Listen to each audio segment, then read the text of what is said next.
আচলতে এতিয়ালৈকে মই দায়িত্ব লোৱাই নাই। তো দায়িত্ব লোৱাৰ পিছত যেতিয়া কাৰ্যভাৰ ল'ম তাৰ পিছত নিশ্চিতভাৱে অসম ৰাজ্যিক সংখ্যালঘু আয়োগৰ যি বিধি সেই বিধিমতে আমি কাম কৰিম সংখ্যালঘু ৰাইজক। এই চেগতে মই আপোনালোকৰ জৰিয়তে অসমৰ মাননীয় মুখ্যমন্ত্ৰী ডক্টৰ হিমন্ত বিশ্ব শৰ্মা ডাঙৰীয়াক আন্তৰিক ধন্যবাদ আৰু কৃতজ্ঞতা জ্ঞাপন কৰিছোঁ। তেখেতে যি মোক গুৰু দায়িত্ব দিলে এই দায়িত্ব নিষ্ঠা আৰু সততাৰে পালন কৰিম।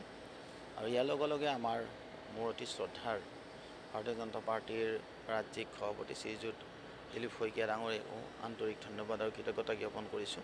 বিগত সময়ত তেখেতৰ লগত সাংগঠনিকভাৱে বহুত কাম কৰিছোঁ। তাৰে স্বীকৃতি হিচাপে আজি মোক এনেকুৱা এটা গুৰু দায়িত্ব প্ৰদান কৰিলে তাৰ বাবে তেখেতক পুনৰবাৰ ধন্যবাদ জনাইছোঁ। আৰু লগতে আমাৰ সংখ্যালঘু ৰাইজৰ যথেষ্ট কৰিবলগীয়া কাম আছে। আমি ফিল্ডত যাব লাগিব। ইয়াৰ পৰা আমি কথা ক'লে নহ'ব, নিশ্চিতভাৱে ৰাইজৰ লগত আমি বাৰ্তালাপ কৰিব লাগিব।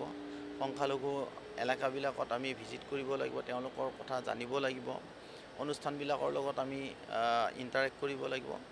তো আমি গোটেই কথাবোৰ আমি ষ্টাফৰ লগত আমাৰ এজেঞ্চিবিলাকৰ লগত কথা বতৰা পাতি যিমান পাৰোঁ বিধিসন্মতভাৱে আমি কামখিনি কৰাৰ চেষ্টা কৰিম। নাই, প্ৰশ্নটো থাকিবই, আজি বুলি নহয়, মানুহৰ প্ৰশ্ন থাকিব, নন এণ্ডিং প্ৰচেছ। কিন্তু সেই প্ৰশ্নৰ উত্তৰ নিশ্চিতভাৱে আমি সঠিকভাৱে দিয়াৰ ব্যৱস্থা কৰিম। আৰু যিহেতুকে মাননীয় মুখ্যমন্ত্ৰী ডক্টৰ হিমন্ত বিশ্ব শৰ্মা ডাঙৰীয়াৰ নেতৃত্বত অসমত সামগ্ৰিক উন্নয়ন আৰু বিকাশৰ এটা নতুন দিগন্তৰ সূচনা কৰিছে। নিশ্চিতভাৱে ইয়াৰ জাতি জনগোষ্ঠীৰ সকলোৰে উন্নয়ন হৈছে, তাৰ সমান্তৰালভাৱে সংখ্যালঘু পিছ পৰি থকা নাই। বিগত সময়ছোৱাত আমি দেখিছোঁ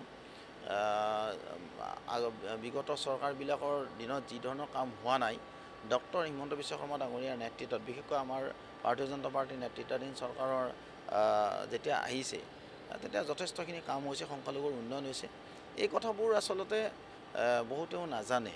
সংখ্যালঘুৰ নেতাবিলাকে কয় উন্নয়ন হোৱা নাই বুলি, কিন্তু ৰাইজে কিন্তু গম পায় উন্নয়ন হৈছে বুলি। আচলতে নিৰ্বাচন বুলি কথা নাই। আমাৰ ডক্টৰ হিমন্ত বিশ্ব শৰ্মা ডাঙৰীয়াক ইতিমধ্যে ৰাইজে আঁকোৱালি লৈছে আৰু তেখেতৰ নেতৃত্বতে পুনৰবাৰ আমি চৰকাৰ গঠন কৰিবলৈ সক্ষম হ'ম। আৰু মই ভাবোঁ ৰাইজে, আপোনালোকে দেখিছে মানে যেতিয়া তেখেত ৰাইজৰ মাজত ওলাই যায়, বৃদ্ধ বালিতা শিশুলৈকে ওলাই আহে। তেখেত এতিয়া আপোনাৰ মুখ্যমন্ত্ৰী হোৱাৰ লগে লগে সকলোৰে মৰমৰ এজন মানে আপোনাৰ কাৰোবাৰ কাৰণে ল'ৰা, কাৰোবাৰ কাৰণে মামা, কাৰোবাৰ কাৰণে ভাই। সেইকাৰণে মই ভাবোঁ তেখেত এতিয়া জনপ্ৰিয় নহয়, অসমৰ এটা এছেট বুলি ক'ব লাগিব।